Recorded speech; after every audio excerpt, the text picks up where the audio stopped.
Hello students, today we will discuss about the education, types of education. तो आज की class में हम चर्चा करेंगे शिक्षा के प्रकार, शिक्षा क्या होती है, शिक्षा कितने प्रकार की होती है। तो आज की क्लास में ये चर्चा करेंगे, ठीक है। चलिए देखते हैं। Education is the process of facilitating learning or the acquisition of knowledge, skills, values, moral beliefs and habits. ठीक है।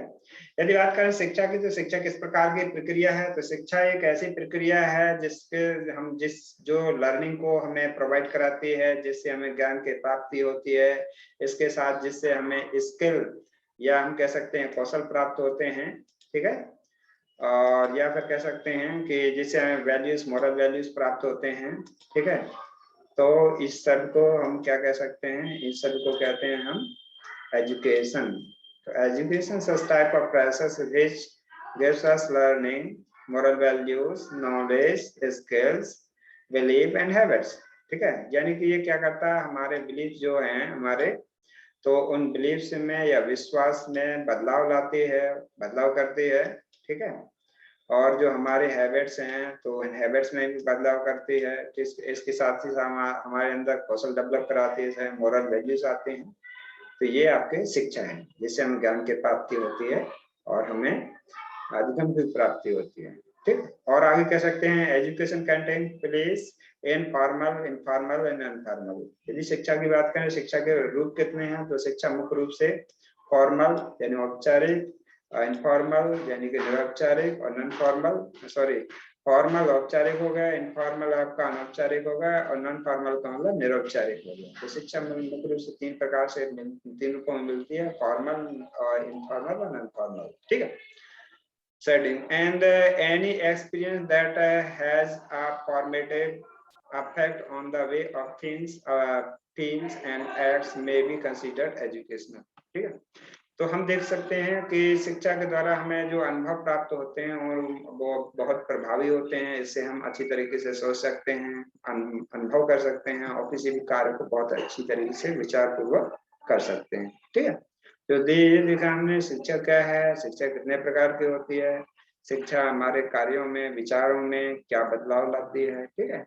अब इसको देखते हैं टाइप्स ऑफ एजुकेशन, शिक्षा के कितने प्रकार हैं। तो हम देखते हैं शिक्षा के तीन प्रकार हैं। हमने बताया था आपका इनफॉर्मल और आपका फॉर्मल और नॉन फॉर्मल, ठीक है। इसके हम चर्चा और आगे करते हैं। तो हम सबसे पहले चलते हैं फॉर्मल एजुकेशन पर। जो फॉर्मल एजुकेशन या आपकी औपचारिक शिक्षा क्या है, ठीक है। तो formal education is institutional activities, chronologically graded structure, uniform, subject oriented, full time और leads to certificate and diploma degree, ठीक है। तो ये इसका मुख्य पॉइंट है। यानी हम कह सकते हैं जो फॉर्मल एजुकेशन होती है, औपचारिक शिक्षा होती है, वो मतलब किसी शिक्षण संस्था द्वारा गतिविधियों के माध्यम से दी जाती है, ठीक है। ये कैसे होती है, किसी शिक्षण संस्थान द्वारा गतिविधियों के माध्यम से, एक्टिविटीज के माध्यम से प्रदान की जाती है। दूसरा है क्रोनोलॉजिकली ग्रेडेड स्ट्रक्चर। इसमें मतलब जो परंपरागत जो ग्रेड सिस्टम होता है, कोई स्ट्रक्चर निश्चित होता है इसका।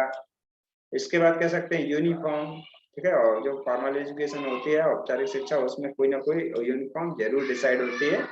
इसके बाद कहते हैं सब्जेक्ट ओरिएंटेड, ये विषयों पर आधारित होती है। इसके लिए कोई बहुत सारे विषय होते हैं जो निश्चित होते हैं। फुल टाइम एजुकेशन, इसके लिए एक टाइम निश्चित होता है और उस समय के दौरान वह शिक्षा दी जाती है। Leads to certificate, diploma and degree. तो फॉर्मल एजुकेशन से हम या तो सर्टिफिकेट प्राप्त करते हैं, डिप्लोमा प्राप्त करते हैं, डिग्री प्राप्त करते हैं, जिससे कि हम कोई जॉब या एम्प्लॉयमेंट प्राप्त कर सकें। क्योंकि इसका मेन मोटो होता है फॉर्मल एजुकेशन का कि हम कोई एम्प्लॉयमेंट या रोजगार प्राप्त कर सकें, ठीक है।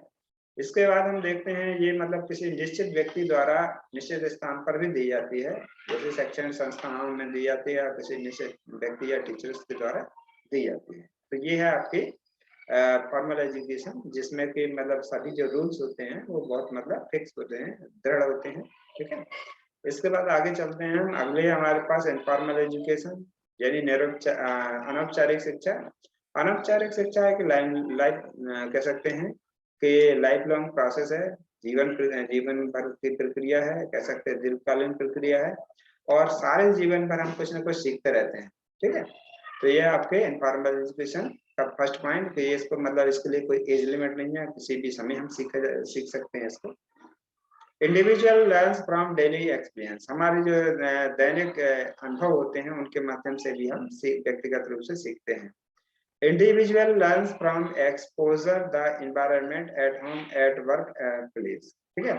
तो इसमें हम क्या कर सकते हैं, जो हमारे घर का वातावरण है, हमारे कार्य का वातावरण है, जहाँ पर हम खेलते हैं, वहां से भी हम व्यक्तिगत रूप से जो आपके फॉर्मल एजुकेशन इनफॉर्मल एजुकेशन है वो हम प्राप्त कर सकते हैं। अनौपचारिक शिक्षा प्राप्त कर सकते हैं, खेल के मैदान में भी हम कुछ सीख सकते हैं, अपने कार्य के दौरान भी वहाँ पर कोई भी किसी ने कुछ बता दिया सीख सकते हैं, घर पर हमारे माता पिता द्वारा जो चीज बताई जाती है उसे हम सीख लेते हैं, अथवा मतलब हम हमारे पड़ोसी हमें कुछ बता देते हैं, या हम कुछ नेचुरल इंसिडेंट होती हैं, प्राकृतिक घटनाएं, तो उसके माध्यम से भी हम कुछ सीख लेते हैं। तो ये सारी जो लर्निंग है वो सभी किसके अंतर्गत आती है, वो इनफॉर्मल एजुकेशन यानी अनौपचारिक शिक्षा के अंतर्गत आती है, ठीक है। इसके बाद हम अगली शिक्षा अगले टेस्ट पर चलते हैं। तो अगले आपके non formal education. Non formal education का मतलब निरौपचारिक शिक्षा, ठीक है।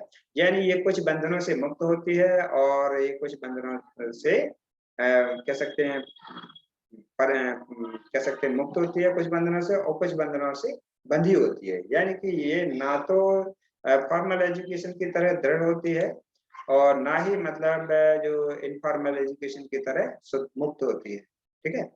जैसे उसके लिए एक कह सकते हैं सिलेबस कोर्सेस होता है और सब्जेक्ट निश्चित होते हैं, लेकिन इसके लिए सब्जेक्ट निश्चित तो होते हैं, एज का कोई बाउंडेशन नहीं होता, इसलिए इसको कह सकते हैं फ्लेक्सिबल है। यानी इसमें कोई एज बाउंडेशन नहीं है, इसके लिए कोई निश्चित समय नहीं है कि कब पढ़ा जाए इसके लिए, ठीक है।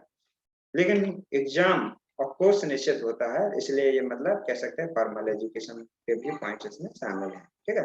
Life environment and learner oriented, इसमें मतलब जो व्यक्ति का जीवन है उसके वातावरण के अकॉर्डिंग मतलब सिलेबस को डिजाइन किया जाता है, और diversified in contents and method, ठीक है। और उस नीड के अकॉर्डिंग कंटेंट्स और मेथड्स यूज किए जाते हैं।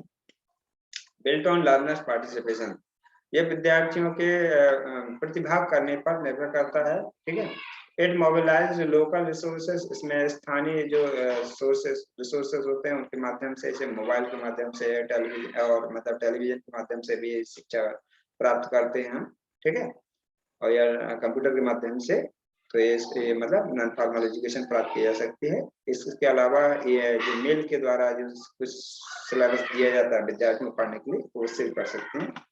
It enrich human and environment potential, ये मतलब मानव को वातावरण को बहुत अच्छा बनाती है।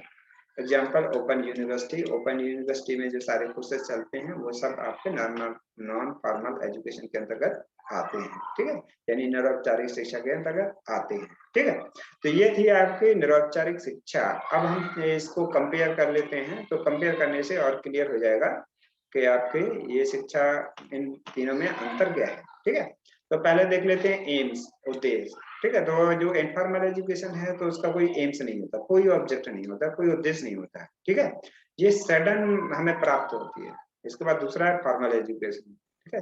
तो फॉर्मल जो एजुकेशन है आपकी, ये कह सकते हो औपचारिक शिक्षा, तो इसका मेन मोटो होता है जॉब प्राप्त करना, एम्प्लॉयमेंट प्राप्त करना, जिसके लिए हम कोई ना कोई सर्टिफिकेट, डिग्री या डिप्लोमा प्राप्त करते हैं, ठीक है। तो ये फॉर्मल एजुकेशन का जो मेन एम है वो क्या है आपका, एम्प्लॉयमेंट प्राप्त करना, जॉब प्राप्त करना, और उसी के लिए हम क्या करते हैं सर्टिफिकेट या डिप्लोमा या डिग्री प्राप्त करते हैं, ठीक है।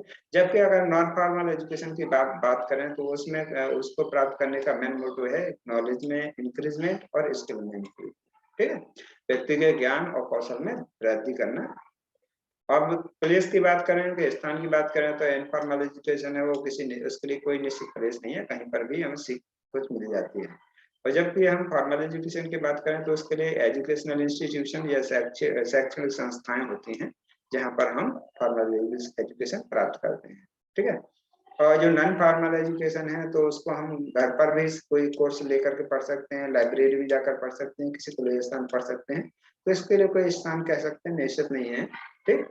एज ग्रुप, तो जो नॉन आपकी इनफॉर्मल एजुकेशन है उसके लिए कोई एज लिमिट नहीं है, कभी भी हम सीखते हैं, जीवन पर्यंत कभी भी सीख सकते हैं। जबकि फॉर्मल एजुकेशन के लिए स्टूडेंट्स के लिए एज लिमिट्स है और ये ग्रुप में कक्षाओं में दी जाती है। और जबकि नॉन फॉर्मल एजुकेशन के लिए भी एज का कोई बाउंडेशन नहीं है, किसी एज ग्रुप का व्यक्ति इसको पढ़ सकता है। करिकुलम तो हम कहते हैं फॉर्मल एजुकेशन में कोई करिकुलम नहीं होता है, जबकि जो फॉर्मल एजुकेशन होती है उसका करिकुलम फिक्स्ड होता है। ठीक है, आपका नॉन फॉर्मल एजुकेशन का जो करिकुलम होता है थोड़ा फ्लेक्सिबल बनाया जाता है, लचीला बनाया जाता है और वो लर्नर्स के नीड पर बेस्ड होता है। जो लर्नर्स या विद्यार्थी की नीड है, आवश्यकताएं हैं, उसी पर वो निर्भर करता है, उसी पर बेस्ड होता है। अगर टेक्स्ट बुक या एग्जामिनेशन की बात करें तो आपका इनफॉर्मल एजुकेशन में कोई टेक्स्ट बुक नहीं होती है, कोई एग्जामिनेशन नहीं होता है। लेकिन जो आप फॉर्मल एजुकेशन है तो उसमें दोनों की रिकमेंडेशन की जाती है, उसमें टेक्स्ट बुक भी जरूरी होता है और बाद में एग्जाम भी जरूरी होता है। ठीक है, और यदि हम नॉन फॉर्मल एजुकेशन की बात करें तो उसमें इंस्ट्रक्शन मटेरियल, निर्देशित मटेरियल होता है, कोर्सेज होते हैं कोर्स के अकॉर्डिंग, और लास्ट में एग्जाम भी होता है। ठीक है, तो ये थी आपके 3 प्रकार के जो 3 टाइप्स ऑफ एजुकेशन। ठीक है, और यदि आपको क्लास अच्छी लगी है तो सभी लोग सब्सक्राइब जरूर करें जिन्होंने अभी तक नहीं किया है, और सभी लोग लाइक करें। ठीक, थैंक यू।